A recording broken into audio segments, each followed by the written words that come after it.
अस्सलाम students, welcome back to my channel. अभी हमने डिस्कस करनी है चैप्टर नंबर 10 की एक्सरसाइज, जो कि है केमिस्ट्री 10th की एक्सरसाइज। ठीक है, हमें एमसीक्यूज पहले देखेंगे कि एमसीक्यूज कौन से हैं, कैसे कैसे होंगे, ठीक है, क्या क्या उनके आंसर्स होंगे। ठीक है, ओके जी, तो हम देख लेते हैं। सबसे पहला है, a base is a substance which neutralises N acid, which one of the substance is not a base.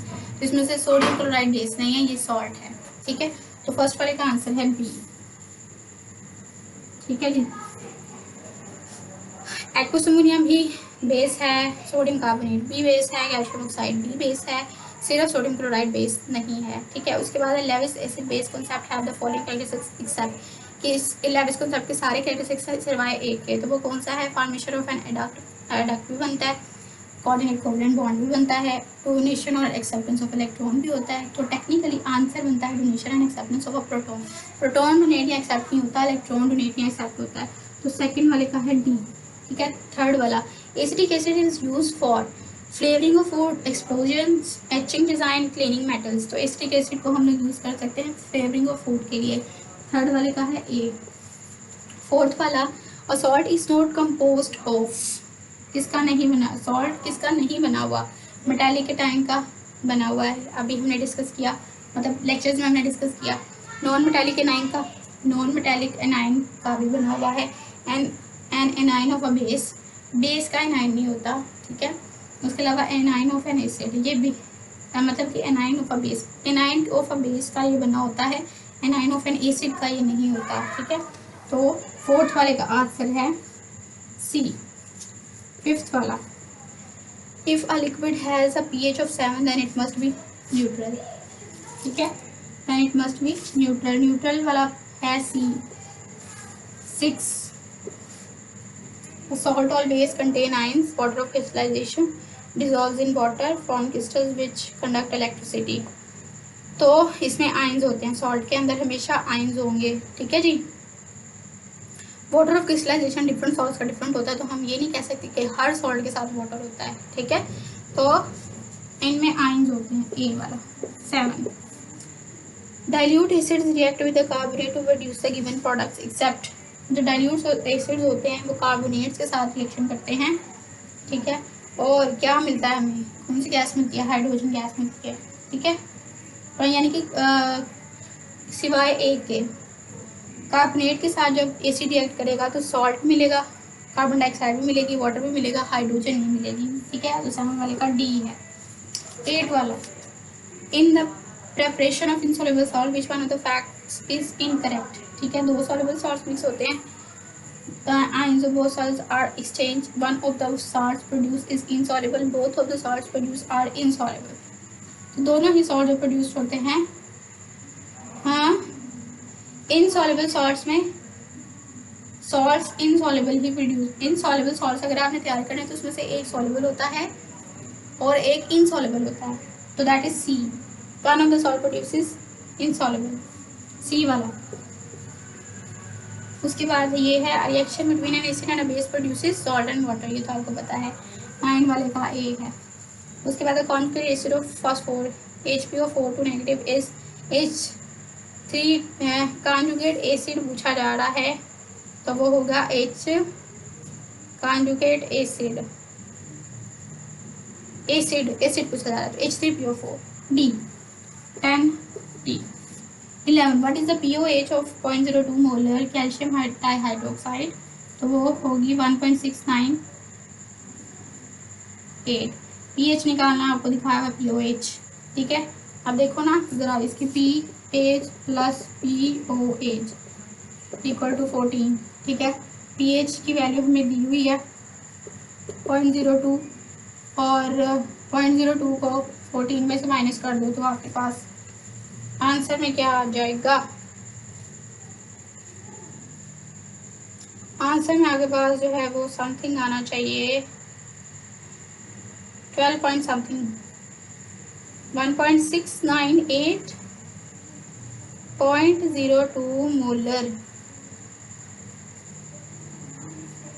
pH plus pOH, यानी कि आपके पास आंसर इसका आएगा 11 वाले का। 1 मिनट।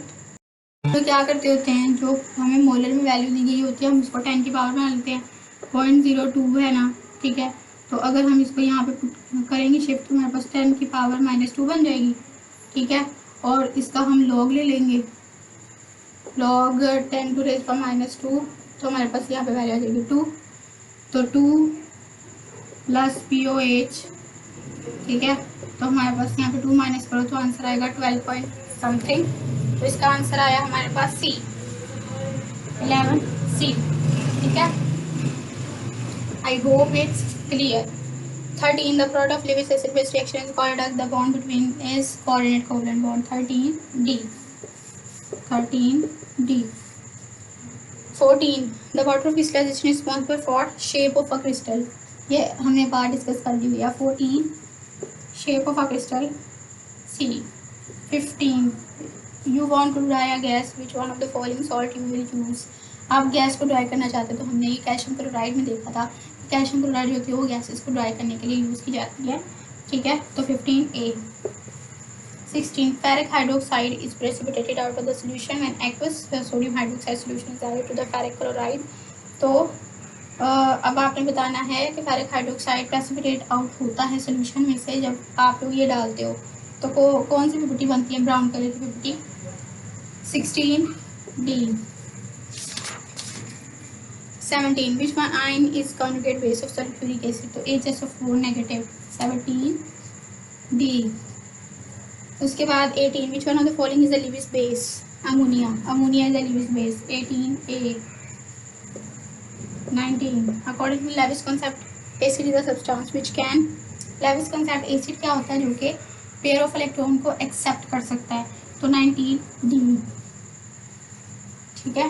उसके बाद 20, गिवन आपको बस KW आपको दिया गया है, ठीक है। 25 डिग्री सेल्सियस पे आपने कंसंट्रेशन ऑफ हाइड्रोजन आयन बतानी है प्योर वाटर में eight 25 degree Celsius.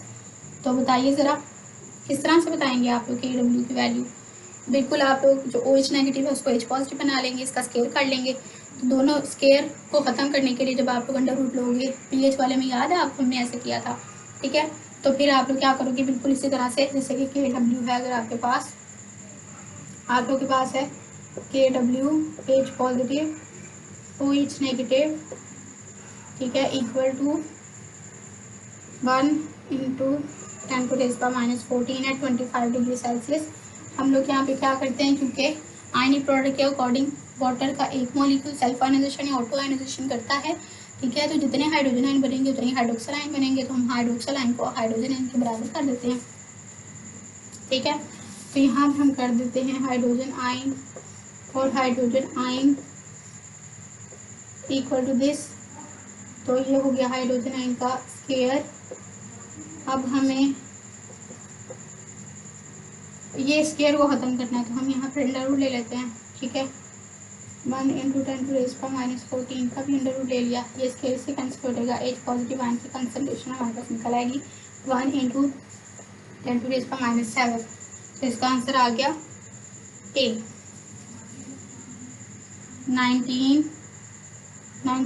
20A। I hope it's clear. कोई इशू हो तो let me know in the comment section, और बिल्कुल दुआ में याद रखिएगा। नेक्स्ट लेक्चर्स में मिलेंगे, तब तक के लिए thank you so much. Short question solve कीजिएगा, बिल्कुल वही टॉपिक्स है सारे के सारे, उन्हीं से शॉर्ट क्वेश्चन है सारे के सारे। फिर भी कोई इशू हो तो मुझे बताइएगा, मैं आपको दोबारा डिस्कस कर दूँगी, ठीक है। लॉन्ग क्वेश्चन भी शॉर्ट क्वेश्चन भी बिल्कुल आप लोग ये करिएगा, ठीक है। कोई भी इशू हो तो let me know in the comment section में, फीडबैक ज़रूर दीजिएगा। Thank you so much and अल्लाह हाफिज़। And with don't and effort पसंद आई हो तो लाइक ज़रूर कीजिएगा।